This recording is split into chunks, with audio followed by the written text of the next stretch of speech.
The spiritual ecstasy of chanting could no longer be contained. It burst forth in the minds and hearts of the people of Navadvip.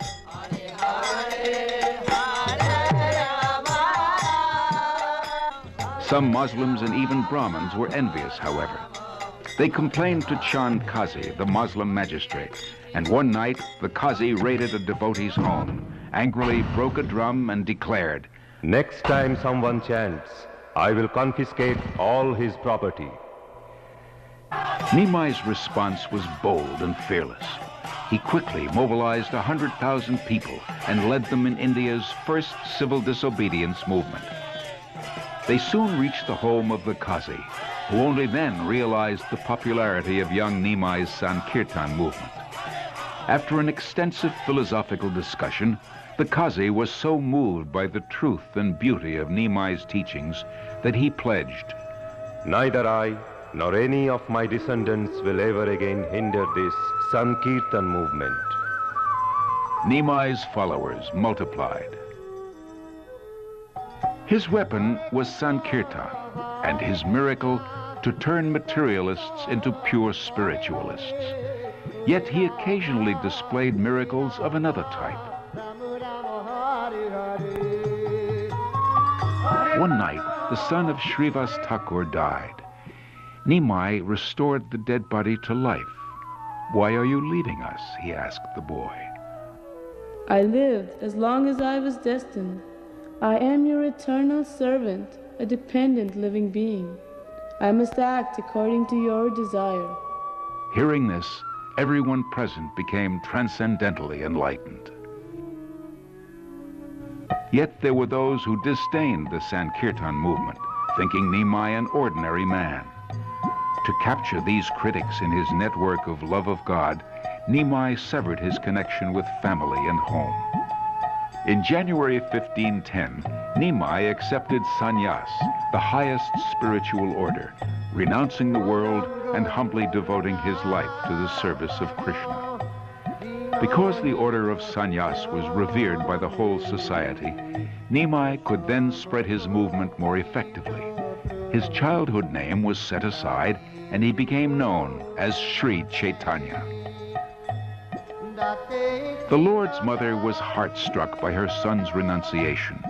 He consoled her by agreeing to make his headquarters at nearby Jagannath Puri, the holy city in Orissa on the Bay of Bengal. With 4 others, Sri Chaitanya walked along the banks of the Ganges toward Puri, stopping on the way to visit temples and hear about the pastimes of Lord Krishna and his devotees. Finally, they came to Puri. On seeing the temple of Lord Jagannath, Sri Chaitanya immediately became ecstatic, and when he entered the temple, he was so overwhelmed with love of God that he fainted. Still unconscious, he was carried here, the home of Sarvabhauma Bhattacharya, a renowned scholar and logician of Puri. Here, the Lord regained consciousness and met Sarvabhauma for the first time. Sarvabhauma Bhattacharya had thousands of followers and was the personal advisor to the king of Orissa. Yet, after 1 week of discussions, the elderly Sarvabhauma realized that the absolute truth is not impersonal, but is Krishna himself. He became an ardent disciple of the 24-year-old Sri Chaitanya. The whole city was amazed. Thousands of people began to follow Sri Chaitanya, including the king himself. But the Lord did not stay to enjoy his fame. He left Jagannath Puri to propagate the chanting of Hare Krishna. He embarked on a 2-year, 4,000-mile walking pilgrimage to the holy places of South India. In one village, a devotee named Vasudeva, who was suffering from leprosy, went to see Sri Chaitanya. But Vasudeva arrived too late. Hopelessly disappointed, he fell unconscious. Suddenly, Sri Chaitanya returned and embraced Vasudeva, curing his leprosy. The Lord visited the Jayadana temple and offered his respectful obeisances on seeing the half-man, half-lion deity of Lord Nishringa in the temple.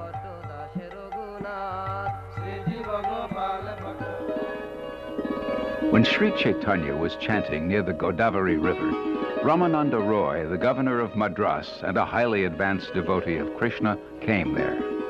Sri Chaitanya and Ramananda Roy spent many hours discussing Lord Krishna's pastimes.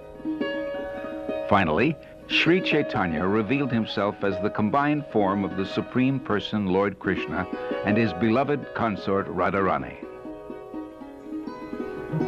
Arriving at Shiva Kanchi, Lord Chaitanya visited the deity of Lord Shiva in a very old temple.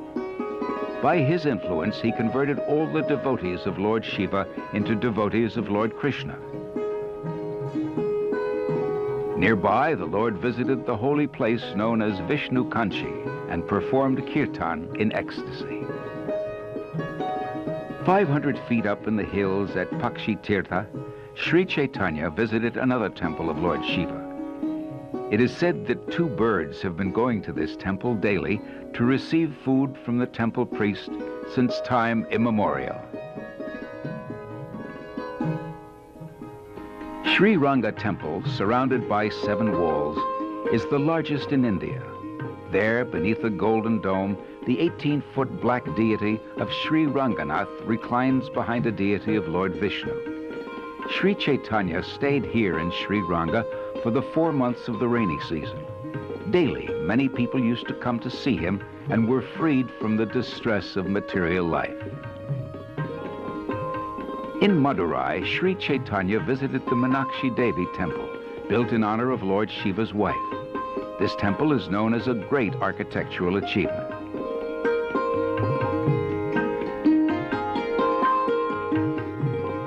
The Lord saw the Malaya Parvata mountain range at Cape Comorin, the southernmost tip of India. Then he headed north, back to Puri.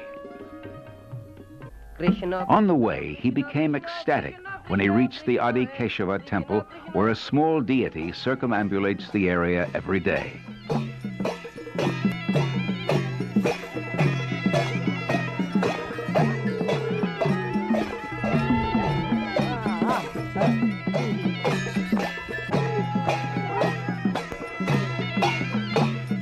In this temple, Sri Chaitanya discovered a chapter of the Brahma Samhita, an important scripture that had long been lost.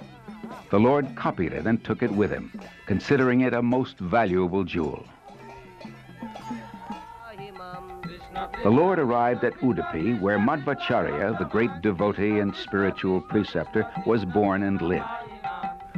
When the Lord saw Madhvacharya's deity of Lord Krishna, he became mad with ecstasy.